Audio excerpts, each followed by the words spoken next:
so you can put a little bit lemon, you stir it, and you drink it.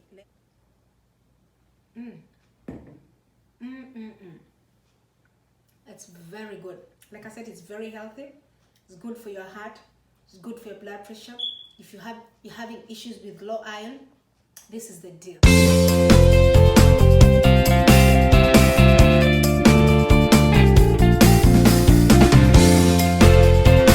This is Joyce Waiguru, and this is Living Effectively Ministry. I am back again with another video, and today I am just going to make ginger, apple, some beetroots, and carrots, and I have raisins and dates just to make it a little bit sweeter. And so I have also lemon. This juice, I'm telling you, it's something that you want to try in your home because it does wonders. I am not going to go into details, but we all know that ginger is very good, especially for those who have, like, I hear, for blood pressure and stuff like that. And so the beetroot is good for the iron. So because you can just, most of the time people don't like to take it the way it is. So I found this very, very, very sweet and nice. And so as I do this, as I just make this juice, I'm doing the preparation. And by the way, before you start, please, you have to make sure that you wash them real good. For me, I don't even remove the skin for the beetroots. As you can see, even the carrots, I don't peel them off. Even if you look at my, you know, the apples, I did not remove the skin. I like it that way because of also roughage. It's very good for your fiber and stuff like that. I am one person that does not like to take medicine for anything, so I choose to go natural. I came to America, and I usually tell people my coming to America started as a dream, you know, whereby I visioned myself outside the country. Today I just want to talk about, you know, when God speaks. I don't know what you're going through, but this is a story of how my brother came to America. Like I said, when I was taking breakfast with my children, I was just telling them that miracles still happen, and we don't have to give up on anything.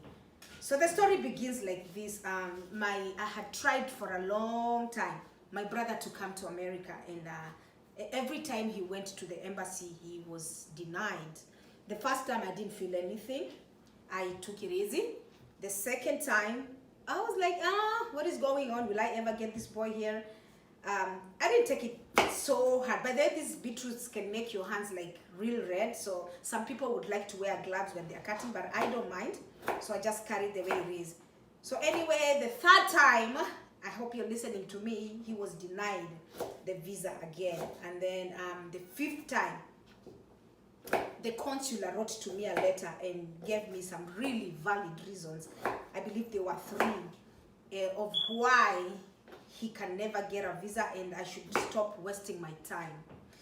Yes, so one of them was like, my brother had not shown any properties or monetary value, you know, that would make him come back. He did not show anything, like, you know, usually they want a house, a land, and something like that, and by then he didn't have anything. So they were like, there's no way we can give him because there's nothing to show him, to show that he will go back, okay? That one did not bother me a lot. I was like, okay, oh well, that's true. When I went to the second point, they said he doesn't have parents. And usually that's one of the reasons that will make him come back, you know. Okay, well, let's go to number 3 because I will come back to number 2. The number 3 was, you know, yeah, it was just properties. They wanted a driving license showing that he's driving, he's gonna leave his car and stuff like that. For those who have gone to the embassy, they know what I'm talking about.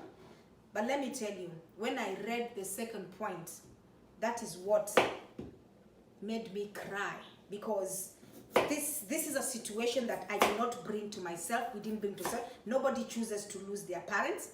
And if you look at number 1, these are things that you can get them back, okay?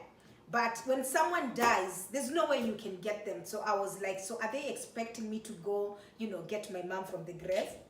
So I cried to God. I turned to God actually, and went with that letter on my knees and I told God, see what they're saying. I did not choose. God, you said you are the father to the fatherless. I need you to intervene on this case. My brothers, my sisters, wherever you're watching, let me tell you, there's a God in heaven that answers prayers, I'm telling you. But you got to be really radical for this. You cannot just pray these weak prayers, the microwave prayers, you know, because it's about making Jesus famous. It's about making Jesus known, that he is still in the business of doing miracle. So anyway, when I went to God and I told him, God, I did not choose to be an orphan. I can say I was an orphan because my dad again left a long time ago when we were very young. So he was never in our life, so we didn't know anything. Even though now, by the grace of God, he's back in our life, and I thank God for that. What happened now?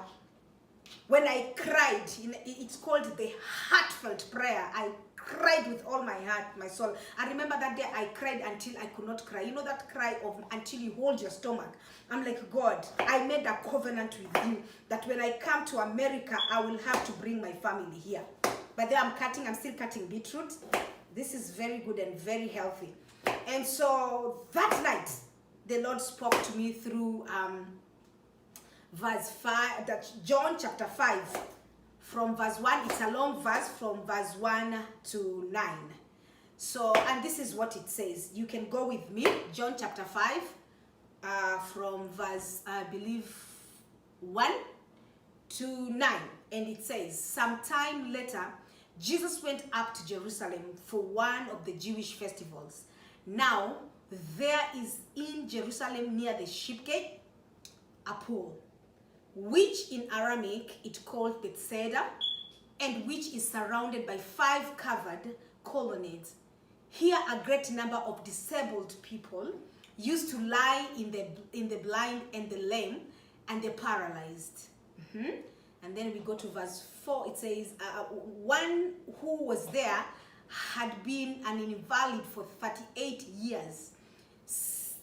When verse 6 says, when Jesus saw him lying there and he learned that he had been in this condition for a long time, he asked him, do you want to get well? Verse 7, sir, the invalid replied, I have no one to help me into the pool when the water is stirred. While I'm trying to get in, someone else goes in ahead of me. Then Jesus said to him, get up, pick up your mat, and walk. At once the man was cured. He picked up his mat and walked. So, like I told you that night, God came to me in my dream. God speaks to me a lot in my dreams. Every time I have any challenge that I'm going through, most of the time he comes to me through a dream. So that night he came and asked me, actually I vividly remember, clearly remember, and asked me, Joyce, do you know this verse that talked about a man beside the pool who had, wanted to get cured, but every time he wanted to jump into the water, but then this is beetroot, so I'm gonna put it here, so I blend it, then we'll have some water. And he told me, have you read that story in the Bible? And I was like, yes, God, I know the story. God was like, when you get up, or whenever you get a chance, read that story. I want you to know that you are that person. You and your family, you and your brothers are that person. It is not your fault that you, every time you want to get in the when I stare visas, that's what he told me, God, when I stare the opportunity for people to go abroad. Because how many of you know that there's always time for everything? There's time whereby there's a breakthrough of healing, there's time for breakthrough of, even financial, and so God told me that every time I stare that breakthrough of visas and everything, and you guys put yourself in the line. I have seen you guys putting yourself on the line all the time, but every time you try to do that, then somebody else goes ahead of you with all the things that the embassy people are asking for, and those things probably you don't have. The 1, 2, 3, especially the second one, that you can never get it back. You can never get your parents back. And God told me, that is you and your brothers. But this time, I will come myself and I will help you. And then I woke up. I remember waking up my husband and I told him I just had a very weird dream that God was telling me He is going to help me with the issue of my brothers. We had begun to give up. It's normal. It's human. These are apples, so I'm going to put them there. And I've mixed them up with ginger. And so it's very normal for us to, you know, to give up when you try for so long. Everyone needs a win. And I could tell my husband was like, this is too much. I don't know if I can go on and on and on doing it. So, and the Lord told me, just wake him up and let him know that I have spoke. And I'm telling you, that was around in 2015, I believe. So it was around 2014, November, December, January, February. I'm telling you, by February, my brother was here. So when he told me that, I just believe him. I took my God at his word, because I know when he speaks, he has to do it. He has to follow. He's not a man that he should lie. Why am I sharing this story? Because I don't know what you're going through. I don't know what you've been praying for a long time, you know. And I'm telling you, everybody needs a win. Everyone, don't question about that. You always need a win. When you've prayed for something for too long, you've been on the waiting for too long, you always want that to win, you know. And so I had prayed for this issue for too long. But who is God? God came in once he spoke, you know. He followed his word. So like I said, it was November 2014, was 2014, around November, and by February, brother was here. What am I trying to say here? I just wanted to encourage you, but the way I'd already, I tried off camera, so I hope you understand. So, but I will take you through so that you know, you see what I'm doing. Like I said, these are just apples and ginger, and very, very, very healthy. This is something actually you should try. And then they say you take around every day a glass. Yeah. So it's gonna be a little bit noisy, so bear with me. Skin with the carrots and everything. And so let me continue with the story. Yes, the Lord answered our prayers. He went to the embassy. The guy would look at him and you know, and look at the paper.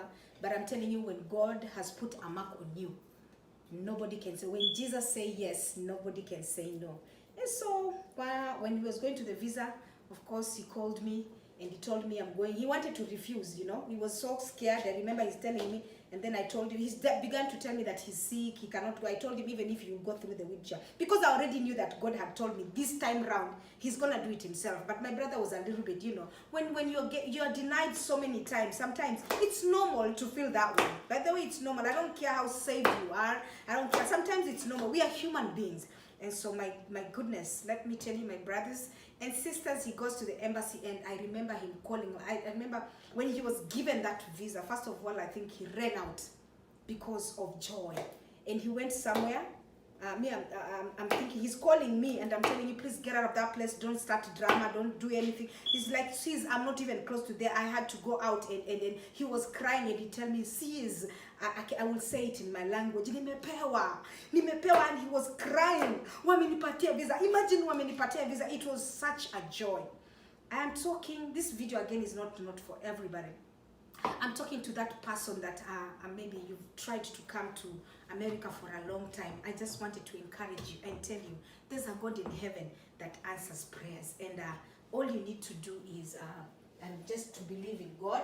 And like I said, this beetroot, sometimes it can make your fingers very red. So you have to be very careful. And I think I'm going to end my video. You've already seen how I am doing it. And may God bless you. And please, we'll continue to give my testimonies. I feel like it's important for us to go back, you know, to the way we used to do things long time ago, you know, whereby we'll just encourage one another with testimonies, because my testimony can help you. And so I thank God for you, each and every person, all my viewers. May God bless you, even as we continue to share our testimony. Just comment down below and let me know that if this story has inspired you, wherever you are, just know that God answers prayers. Thank you so much. Don't forget to like, share, and subscribe. Okay? Bye-bye. See you next time.